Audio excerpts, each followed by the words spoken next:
Your dog can't say it. They don't have the words, they'll never write it in a card, and they're certainly not going to sit you down and tell you how much you mean to them. But here's what's remarkable. They tell you anyway, every single day, in ways so ordinary, so woven into the fabric of your daily life together that most people walk right past them without ever realizing what they're actually witnessing. Because your dog has a language. It's not made of words. It's made of glances and sighs, and the specific way they position their body near yours. And once you learn to read it, really read it, you'll realize that your dog has been saying, "I love you" to you in at least 7 different ways, probably since the very first week they came home with you. Let's go through them, and I promise, by the end of this, you're going to look at your dog a little differently. The first one happens the moment you walk through the door. You've been gone. Maybe 2 hours, maybe 8, doesn't matter. The second that door opens, your dog loses their mind. The tail becomes a blur. The whole back half of their body wiggles because the tail alone can't contain it. They might jump, spin, grab the nearest toy, make sounds that don't quite fit into any normal category. People often see this as excitement, and it is, but it's also more than that. Dogs don't perform for an audience. They don't greet the furniture with this energy. They don't spin in circles when the mailbox gets opened. This explosion of joy is entirely, specifically, pointed at you. And research into canine emotions has confirmed that dogs genuinely experience a measurable stress response during separation from their owners, and a genuine relief response upon reunion.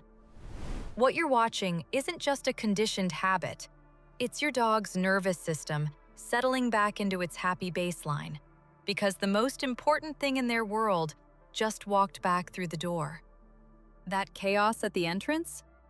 It's relief. It's joy. It's love, expressed at full volume. The second thing is something much quieter. Your dog follows you from room to room. You get up to make coffee, they're behind you. You move to the couch, they relocate. You go to the bathroom, and there's a paw under the door within 30 seconds. Some people find this slightly annoying. Some people find it endearing. But very few people recognize what it actually is.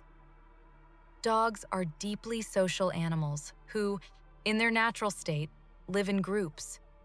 Staying close to the members of their group is how they feel safe, connected, and emotionally regulated.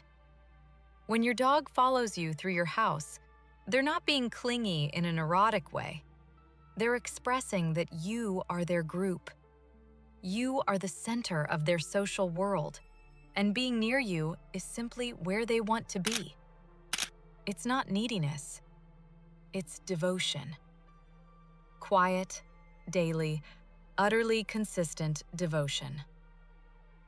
The third sign is one that almost every dog owner will recognize immediately. Your dog brings you their toys. Not because they always want to play.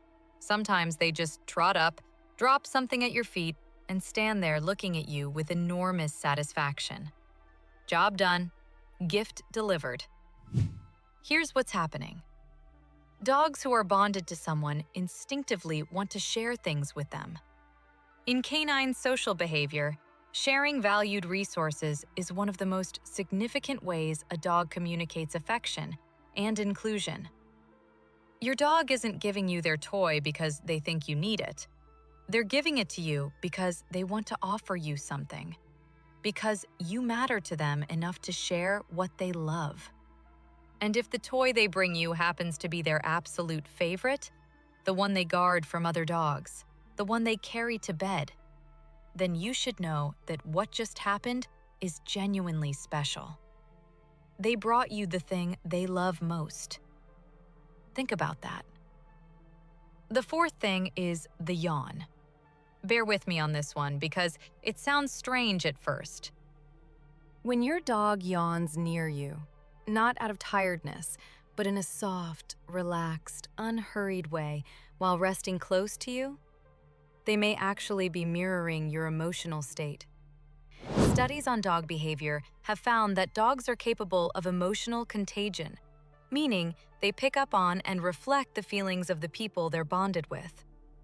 Some dogs even yawn in response to their owner yawning, in the same way humans do with each other. This kind of mirroring is something that happens between individuals who are emotionally attuned to one another. Your dog isn't just coexisting in the same room as you. They're tuned into you. Your mood, your rhythm, your energy. They're tracking all of it, all the time, because you are the most important signal in their environment. When a dog is that emotionally in sync with you, that's not just familiarity, that's love. The fifth sign might be the one that hits hardest, and it happens in your most ordinary moments. You're sitting on the couch reading, or watching something, or just staring into the middle distance after a long day. And your dog comes over, doesn't ask for anything, doesn't nudge you for attention. They just rest their head on your lap, or your foot, or press their side against yours. And then they sigh, close their eyes, and stay. This is physical closeness for the sake of closeness. No agenda, no request, just wanting to be near you. In the dog world, choosing to rest your body against another living creature is an act of profound trust and affection. It's not performed. It's not strategic. It's simply your dog's way of saying, being next to you is one of the best feelings I know. I don't need anything right now. I just want to be here, with you.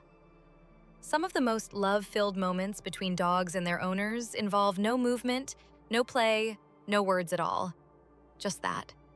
Just presence. The sixth thing your dog does to say I love you is check on you when you're upset. You're having a hard day. Maybe you're crying or tense, or just sitting somewhere quietly with the weight of something heavy on you. And your dog notices. They come to you. Slowly sometimes, carefully, and they just stay close. They might rest their chin on your knee, they might lick your hand once, gently, and then just sit there. Dogs are extraordinarily sensitive to human emotional states. They read our faces, our posture, our breathing, our voices. And when they sense distress in someone they love, their instinct is to move toward that person, not away from them. This isn't trained. Nobody taught your dog to comfort you when you're sad. It comes from somewhere much deeper, from the bond you've built together, and from your dog's genuine emotional response to your pain. When they come to you in those moments, they're not looking for anything in return. They're just trying to help in the only way they know how. And the seventh thing, the one that quietly contains all the others, is the way your dog looks at you when you're not looking at them. You catch it sometimes. You glance over and your dog is just watching you, not alert, not waiting for food or a walk, just watching, calm, soft-eyed, completely at peace. That gaze, that quiet study of your face, is one of the most scientifically validated forms of canine affection we know of. When a dog gazes at their owner with that specific kind of soft, relaxed focus, oxytocin, the bonding hormone, rises in both the dog and the owner. It's the same biological mechanism behind the bond between a mother and her child.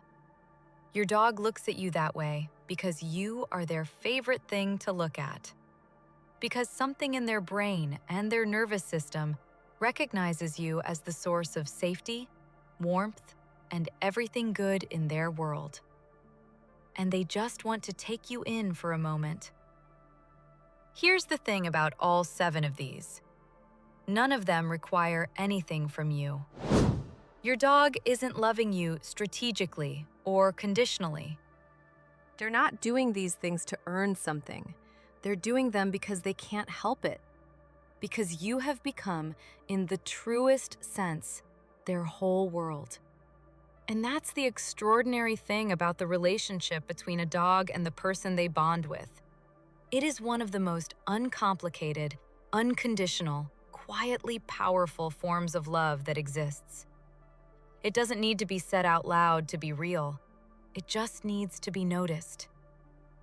So the next time your dog drops a toy at your feet, or sighs and leans their weight against you, or watches you from across the room with those soft, steady eyes, you'll know. They already told you everything.